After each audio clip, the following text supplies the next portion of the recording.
Hey guys, how's it going? Michael Troy here, and I'm very excited to bring you this Man of Steel annual. I feel like it's a total hidden gem, written by Louise Simonson. Amazing, beautiful, breathtaking art by the late great John Paul Leon. Ink by Dennis Johnke. A gorgeous cover by Walt Simonson, and who knows what else inside. So, hit subscribe if you haven't already. Hit like, and let's get right into this one. So this is from like 1995, and an interesting time in comics, especially for Marvel and DC. It was definitely the dawn and era of like Image Comics, and like I don't know if this is I feel like leading up to the speculator crash, and like, there's lots of different things going on, gimmicks and things like that in comics. And this feels also like a hidden gem because it feels very ungimmicky in a lot of ways. It's just a super solid, great story with amazing art, and it just really stands out. Like, I feel like there's a lot of John Paul Leon fans.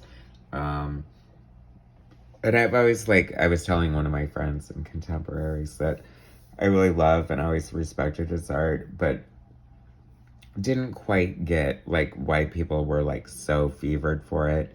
And then I came across this in my collection and completely blown away. It's completely beautiful. I get it, and there's so much going on for it, and we're totally gonna get into that. This is a beautiful Walt Simonson cover.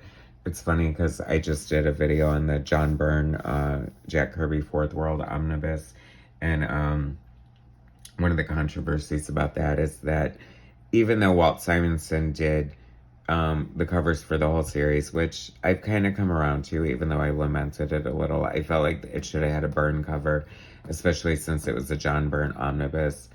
But I don't know. Anyway, but it smacks of Here We Go Again. You have like this amazing artist inside and like a Walt Simonson cover, which I go back and forth on cover artists. I feel like, it's like you go through so much as an artist to like put in the work of doing the page layouts and the continuity inside, and then it's like a slap in the face to have someone just come along and slap on a different cover for it. That's how I feel. Like, I just feel like, especially if it was an important comic book, like, I put so much work on the interior, I want the cover. I'm just greedy and selfish and a fame whore like that. What can I tell you? Look at this amazing art, like, a smacking of Toth vibes immediately. Like, if John Paul Leon is not influenced by Toth, like, I just don't think that's possible.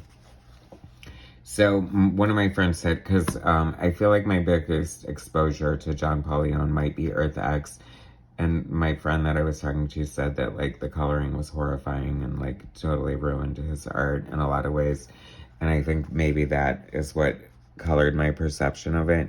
And I feel this, even though this is the 90s and sort of like we're going into like computer coloring, I feel like, and we'll get to whoever the colorist is, but I feel like even though they're using some of it, they're still respecting like the beautiful line work and not over rendering or shading it, which I feel like is a huge mistake. But there's such great use of blacks and negative space and just like simplicity and like economy of line that I think that it's like if you had to like boil down Alex Toth into 3 words, I think economy of line would sum him up perfectly. Definitely, even though he's definitely worth, talking about a lot more on so many different levels. But I think if you wanted to put it into layman, like caveman terms, that would be it. And a lot of artists, I think there's a beauty in both approaches, like the economy of line and just using like visually telling the story, which is the minimal of what needs to be there, is definitely like a talent, an eye, an art form that is just unprecedented. But on the flip side of that, you get somebody like Wrightson's Frankenstein, or Barry Windsor Smith, or Art Adams, or George Perez, just like putting in so much line and just like beautiful detail that it just blows you away. I think there's definitely room for both. Louise Simonson's story, John Paulione, penciler, Dennis Jonke, inker. Amazing work by Dennis Jonke. I feel like I associate Dennis Jonke more with who, like maybe something from Superman, John Bogdanov, or like Mike Zeck, maybe even. And I was just happy to see his name. I've always loved his inks, and I think like a beautiful, amazing work here. Glenn Whitmore, colorist, Todd Klein, amazing legend, letterer, Chris Duffy, assistant editor, Mike Carlin, editor, and Superman created by, of course, Jerry Siegel and Joe Shuster. I mean, this art is just amazing. The storytelling going on and just like the silhouettes, and I don't even know, like, it just very, in a way, and it makes me see how a lot of talented artists, leave comics to become storyboard artists, or a lot of talented artists like Steve Scrose, worked on storyboards for The Matrix, and Jeff Darrow, because of their insane detail and action and things like that, and just like their ability to tell a story. And not to bag on like Image or artists like Rob Liefeld, but it's like this perfectly illustrates why storytelling is so important, why backgrounds are important, why informing it's the job of the artist to inform the reader of what's happening in the story. You know what I mean?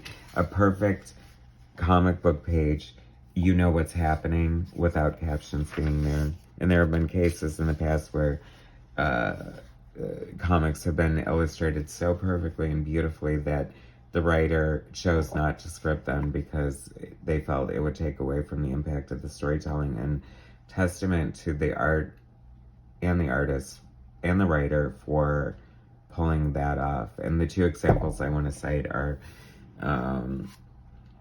Jim Aparo doing a Batman miniseries illustrated by John Byrne. I want to say it was issue 2 because I think John Byrne himself did issue 1, but there was a silent issue. And John Byrne was just like, it's just too perfect. I can't script it. And I'm like, wow. And that's like a sacrifice of ego as a writer too. Because I feel like sometimes like an over flowery, like pat themselves on the back, like make sure you get all your words in kind of writer just does not gel with me. And the other perfect example of what I was talking about was Grendel #9, illustrated by the Panda Brothers. And it is so perfect because it was described as wordlessly written by Matt Wagner. And there was a caption on page 1 and a caption on page 22 or 4 or 6. I think Grendel might have been 24 or 6 pages. But that perfectly like bookend the story and just like gave you everything you needed, and the rest relied on the amazing storytelling of the Panda Brothers. And it's just an artistic tour de force. Like, it definitely needs to be recognized for that. But this is just so beautiful. I just love this so much. And I love the colors and just like how restrained they are and simple they are. Just, I don't know, the yellow of his shirt, tying into the yellow on the screen there, and the complimentary, like, violet sky in the background. I mean, this is a beautifully drawn book. It's like people go on and on about John Paulione, and I can totally see why. I mean, just some of these panels are just completely gorgeous. I would love to see, like, the pencils. I can imagine Dennis Jonke just must have been completely so inspired and just, like, thrilled to work on this art. Like, and this is a perfect example of why, like, I feel a lot of the beauty and sort of magic and, like, coincidence and happenstance of comic books has been lost to the fact that, we don't have inkers anymore. A lot of pencilers ink their own work, which is great. I guess they can do it because of Procreate and other digital things. I know I do it, but that's just because I don't have people to ink my work. And, but I just feel like collaboration and just like sort of enhanced it in a lot of ways. God knows, I mean, John Paul Leon inking himself is, you know, perfectly welcome as well. But this is so fun. And props to Louise Simonson, too. She's such a great writer. I always loved her Power Pack, her New Mutants, and her Superman. I love to see classic Mon Paquin. I mean, I loved Christopher Reeve as Superman, but never really read the comics until John Byrne, and this sort of evokes that for me. I love the appearance of the Weather Wizard. I love when superheroes fight villains and aren't necessarily their own, even though Flash is there to sort of... And what a gorgeous John Paul Leon Flash that is. Like, how beautiful that is. And Flash is one of those characters, and I feel this is a Silver Age version, designed, hopefully, most likely by Carmine Infantino. And anytime they ever tried to embellish it or change it, like, I felt like it was too much or didn't work. Like, I hate in the movie when they add, like, the ribbing and stuff like that. You know, he's supposed to be super fast, like, quick as Mercury, so as sleek and as simple and symbolic as you can be, I think works graphically best with the Flash. Although, that said, I really did love Mike Wieringo's version, but that was still pretty sleek, just a little shinier in a lot of ways.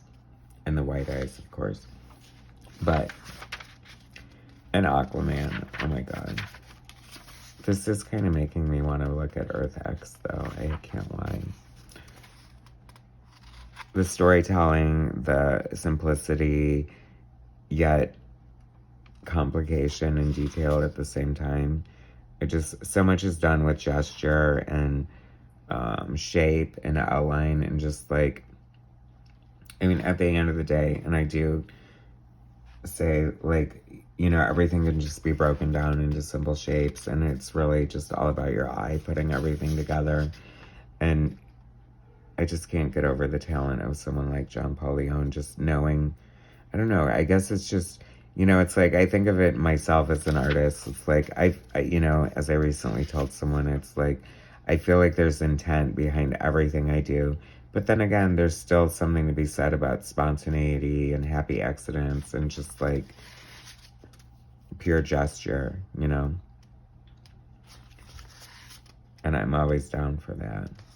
Just a gorgeous, gorgeous, beautiful book. I'm so happy I was able to share this with you guys today. If you're not aware of this and you're a John Paul Leon fan, you definitely need to check this out. I'm not sure the availability, but it was the 90s, so there was probably a surplus. You should probably be able to find this for fairly cheap. It's so worth it. So beautiful, so gorgeous.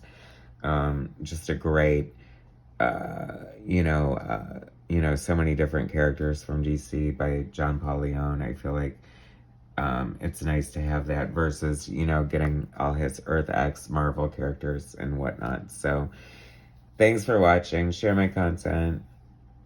Like it. I'll bring you more later. Thanks, guys.